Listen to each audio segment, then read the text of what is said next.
Good morning Joynita, সুপ্রভাত বন্ধুরা। সকাল সকাল আবার একটা দুর্দান্ত ব্রেকফাস্ট নিয়ে হাজির হয়ে গেছি। এক বাটি সুজি দিয়ে কি সুন্দর একটা নাস্তা বানাবো, সবাই চেটেপুটে খেয়ে নেবে। এক বাটি আমি সুজি নিয়েছি আর এক বাটি আমি দই নিয়েছি। এইটা দিয়ে কি বানাবো তাহলে তোমরা দেখতে থাকো, সাথে থাকো। যখন একঘেয়েমি লাগে রুটি ভাত খেতে খেতে, তখন কিন্তু সুজি দিয়ে খুব সুন্দর সুন্দর টেস্টি টেস্টি নাস্তা বানানো যায়। আর এই শীতের সময় তো আর বলার কিছু নেই, বাচ্চাদের এরকম সুন্দর বানিয়ে টিফিনেও দেওয়া যায়। তাহলে চলো শুরু করা যাক রেসিপিটা। এবার একটা গামলা নিয়ে নিলাম, ওর মধ্যে আমি যে পরিমাণ মতন সুজি নিয়েছিলাম এক বাটি এর মধ্যে দিয়ে দিলাম। এরপরে দিয়ে দেবো যে এক বাটি দই ছিল, এক বাটি সুজি আর এক বাটি দই নিতে হবে। দইটা আমি এই যে ঢেলে দিলাম। এবারে এর মধ্যে দেবো স্বাদ অনুযায়ী লবণ। লবণ ছাড়া তো তরকারিতে স্বাদই আসে না, লবণ তো মাস্ট। তাহলে চলো লবণ সুন্দরীকে এর মধ্যে দিয়ে দিলাম। এরপরে আমি দিয়ে দেবো বেকিং পাউডার। বেকিং পাউডার দিচ্ছি আমি, বেকিং সোডাটা ইউজ করি না। বেকিং পাউডারটা দিয়ে দই আর সুজিটা সুন্দর করে এখানে মিশিয়ে নিতে হবে। যত মেশাবো কিন্তু দইটা তত মানে সুজির সাথে মিশে যাবে। এখানে জল লাগলে বাটি ধুয়ে জলও দিতে পারো, বেশি দেবো না। এই যে আমি দই যে বাটিটা ছিল সেটা অল্প করে দিয়ে দিলাম। দিয়ে সুন্দর করে আমি দই আর সুজিটাকে মিশিয়ে নিচ্ছি। মেশানোর পরে এটাকে কিন্তু যত সময় রাখবে সুজিটা তত ফুলবে। আধ ঘন্টা 1 ঘন্টার মতন রেখে দিলে কিন্তু সুজিটা সুন্দরভাবে ফুলে উঠবে। দই জল খেয়ে সুজি কিন্তু একদম মোটু হয়ে যাবে। তারপরে কিন্তু যে নাস্তাটা আমি বানাতে চাইছি সেটা কিন্তু একদম পারফেক্ট হবে, সফটও হবে এবং খুব স্পঞ্জিবি হবে। তা চলো সুন্দর করে এটাকে মিশিয়ে নেই স্নেহ ভালোবাসা দিয়ে। এবার এটাকে চাপা দিয়ে আমি রেস্ট করার জন্য রেখে দেবো, যাতে সুজিটা ফুলে যায়। এদিকে চা বানাতে বানাতে কিন্তু আমার এই নাস্তাটা একদম রেডি হয়ে যাবে। চলো চাপা দিয়ে বাকি প্রসেসগুলো শুরু করা যায়। নাস্তাটা সুপার টেস্টি বানানোর জন্য আমি গাজর, ক্যাপসিকাম আর বিনস নিয়েছি আর নেব মটরশুঁটি। এগুলোকে পরিষ্কার করে কেটে সুন্দর করে মিহি চপ করে তারপরে তোমাদের আসবো। আর বাচ্চাদের সবজি খাওয়াতে কষ্ট, তো এইভাবে বানিয়ে খাওয়াতে পারো। এই দেখো বন্ধুরা, সুজি কুমার কীরকম জল খেয়ে ফুলে উঠেছে, একদম মোটু হয়ে গেছে, আমার মতন মোটু হয়ে গেছে। সকাল সকাল একটু মজা করে দিলাম। এর জন্য আর একটু আমি জল দিয়ে দেবো, সেই বাটি ধোয়া জলটা আছে দইয়ের, সেইটা একটু দিয়ে দিলাম। দিয়ে আবারও সুন্দর করে আমি সুজির সাথে মিশিয়ে নেব, যাতে একটু থকথকে ভাব হয়। বেশি মোটা হলে কিন্তু নাস্তাটা একদম ভালো হবে না। সুজিটাকে রেস্টে করে দিয়ে এখানে আমি একটা ফ্রাইং প্যান বসিয়ে দিয়েছি। ফ্রাইং প্যানে আমি অল্প একটু তেল দিয়ে দিয়েছি, একটু লবণ দিয়ে দিলাম, যাতে আমি সবজি আর যে ফোড়নগুলো দেবো যাতে ফাটে না। এবার একটু হলুদ গুঁড়ো দিয়ে দিলাম। হলুদ গুঁড়ো দেওয়ার পরে আমি একটু বেশি করে কালো সর্ষে এখানে দিয়ে দিলাম। কালো সর্ষে দেওয়ার পরে এখানে তোমরা কড়ি পাতা আর কাঁচা লঙ্কা দেবে। আমি একটু হিং দিয়ে দিলাম, হিং দিলে কিন্তু সুন্দর হয়। কড়ি পাতা তোমরা দিতে পারো, আমার কাছে নেই তাই আমি কড়ি পাতাটা স্কিপ করে দিলাম। আর এই যে গাজর, বিনস, মটরশুঁটি, এর মধ্যে কাঁচা লঙ্কাও আছে, দিয়ে ভালো করে একটা চপ করে এর মধ্যে আমি দিয়ে দিলাম। দিয়ে সুন্দর করে হলুদ আর লবণের মধ্যে একদম সুন্দর করে এটাকে মানে ভাজা ভাজা করে নেব। বেশি ভাজবো না, একটু আধা 50% হবে সেরকম আমি এটা করে নেব, কুক করে নেব। এবারে ভালো করে এটাকে নাড়াচাড়া করে নেব। যত সবজি দেবে না এর ব্রেকফাস্টটা তত হেলদি হবে।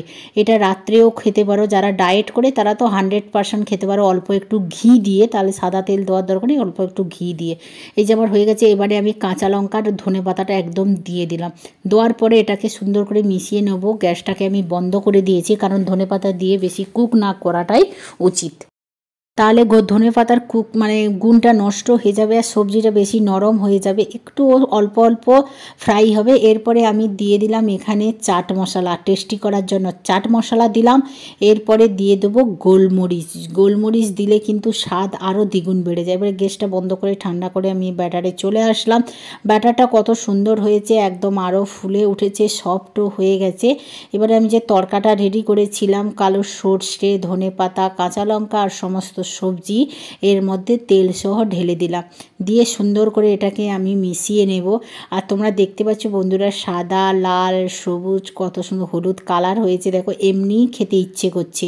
আর দেখো দারুণ একটা কালার হয়েছে। সত্যি সুপার টেস্টি হেলদি ব্রেকফাস্ট। এবারে আমি বাটিগুলোকে গ্রিস করে নিয়েছি, মতো তেল আর অল্প একটু জল ছিটা দিয়ে ভালো করে এটাকে গ্রিস করে নিয়েছি। আমি ছোট ছোট বাটি নিয়েছি, একটা বড় বাটি নিয়েছি। এবারে ব্যাটারগুলো ওর মধ্যে দেবার আগে একটা দারুণ কাজ আছে। আমি ইনো, লেমন ফ্লেভারের ইনো এখানে দিয়ে দিলাম, যাতে মানে সুজিগুলো আরও স্পঞ্জের মতন হয়, ব্রেকফাস্ট খেতে খুব সুন্দর লাগে। ইনো দেওয়ার পরে একদম দেরি করা যাবে না, অল্প একটু জল দিয়ে দিলাম, তার কাজ শুরু হয়ে গেছে। আমি সুন্দর করে এটাকে মিশিয়ে নেব, বেশি দেরি করলে কিন্তু ইনোর কাজটা একদম বাতাসে নষ্ট হয়ে যাবে।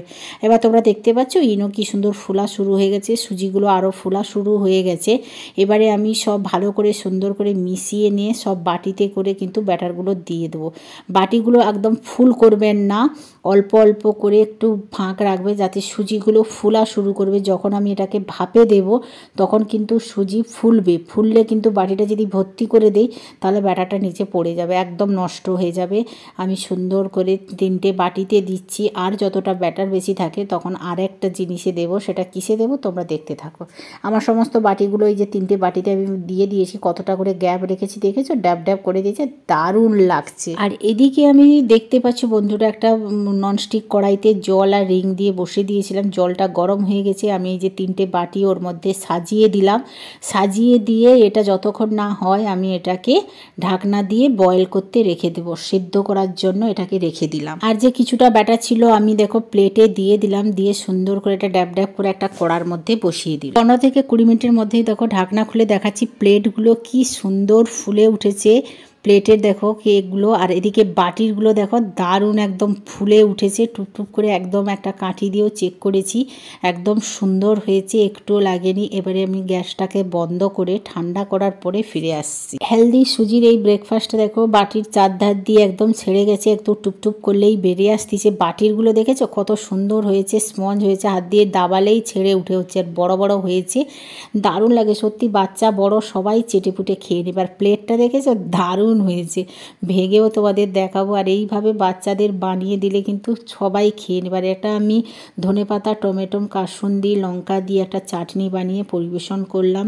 সাথে চা থাকলে একদম সকালে কেন দুপুর রাতে সবার একদম জমে যাবে। যারা ডায়েট করে তারাও এইগুলো খেতে পারো। তোমাদের ভেঙে দেখাচ্ছি একটা, যে কত সুন্দর হয়েছে। দেখো ধনেপাতা ফাতা দিয়ে যে একটা বানিয়েছিলাম মশলা, সেটা দিয়ে দারুণ হয়েছে, কালারটাও দারুণ এসছে, আর খেতেও কিন্তু অসম্ভব সুন্দর হয়েছে। তাহলে আজকে চাই আবার একটা নতুন ব্লগে তোমাদের সঙ্গে নতুনভাবে দেখা হবে। ততক্ষণ তোমরা ভালো থাকো, সুস্থ থাকো, জয় নিত্য।